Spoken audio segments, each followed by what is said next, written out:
Good afternoon. My name is Autumn Kay, and this is my persuasive speech for Communications 115. This is my audience. Hello, audience. And today's persuasive speech will be on the greater benefits, my PowerPoint presentation, of GMOs and what they do for society. My specific purpose is to persuade my audience that the use of GMOs is necessary to feed the world. My central statement is genetically modified organisms are necessary to feed the world. We are slaves to our society. People do not have the time, resources, or knowledge to garden. So how do we feed our nations and how do we feed the world?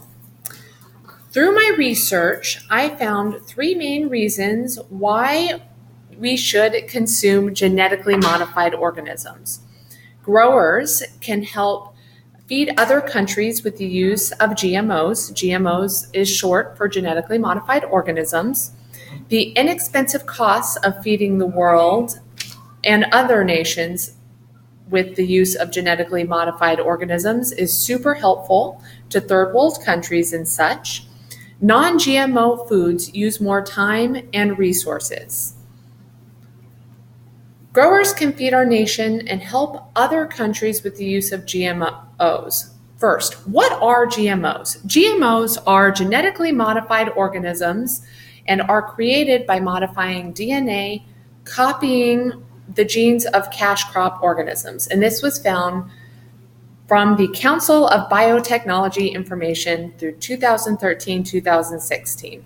Crops. There are many crops commercially available. There are 9 main crops: alfalfa, canola, corn, cotton, papaya, squash, soybeans, sugar beets, and this was found from biotechnology as well. Soybeans are huge in Colorado. There's a lot of soybean fields that produce GMO soybeans. This is not a science, it is a law and morality. Indeed, having the ability to feed nations while allowing the agricultural industry to prosper. And that's from Spectre 2016. Broken down, that means if we have the ability to feed starving people, why wouldn't we take it? This is not about science, it's about morality. It's about helping other people out. The ability to grow GMO crops give growers the opportunity to feed and contribute better crops to more people. Genetically modified organisms create a cost-efficient means of feeding the masses. It is found that GMOs have advantages profitability-wise and serve under pest and weed pressure situations better, meaning that with the use of GMOs, we don't have to use as many pesticides and weed repellents. So the consumption is actually healthier. This was found by the Riley 2015. The cost of organic and non-GMO foods is much more expensive to grow. We've all been to Whole Foods, or this morning we visited a farmer's market, and though the goods sold there, the products were nicer and organic, the cost was 3 times the cost of GMO costs, or genetically modified organisms. If I could afford to eat organic, I would, but realistically, to feed the world and starving people of third world countries, the use of genetically modified organisms is helpful.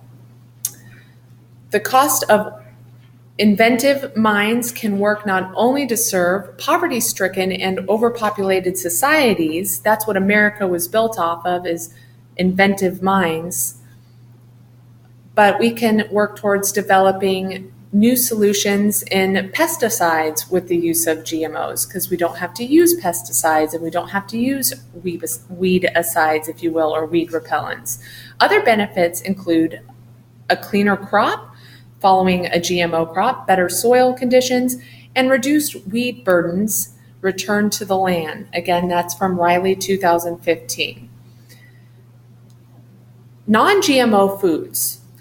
To go into transition 3, non-GMO foods use more time and resources. The use of pesticides has to be monitored when you can consume non-genetically modified organisms, there are more pesticides and herbicides. So you have to monitor, the growers, if you will, have to monitor the levels of pesticides and herbicides. With genetically modified organisms, you can just plant and grow. It's easier, it's more manageable. GMO crop production causes no negative environmental effects with conventional cropping and may offer environmental advantages according to News Report Riley 2015. There are no adverse effects, so it's a greener process. It takes less chemicals, it takes less machinery, it takes less time, it takes less resources. The growers have to spend more time and energy verifying different scientific processes with the use of organic or non-GMO food. So our money is being spent for these growers to follow the scientific process and make sure that we are consuming cleaner product and organic product. Water levels used are monitored, and there is inefficient use in organic growing. So when we're not looking at GMOs, we actually use more water. And as a world, we're struggling with the use of water. Soil fields have to be monitored, fertilized, and rotated more, as opposed to monocultural means genetically modified organisms. Transition number 4, why genetically modified organisms aren't used world round. The countries such as Europe that have more financially stable situations don't use genetically modified organisms because there is no FDA labeling or approved scientific labeling and correlation. However, the risk associated with GM herbicide-resistant weeds should not be ignored. They could diminish any green benefits. There is a fear in consuming GMO-riddled foods to these other nations, but there are third world countries that would benefit from the use of genetically modified organisms. Some opinions suggest there have not been enough hypothesis-based science or proper scientific method testing to use GMOs. In conclusion, if your spouse or child were in an accident and an organ was needed, one would make sure that they got the organ needed. If we have a way to feed the world, why would we not use our resources, such as genetically modified organisms, and make sure everybody is fed?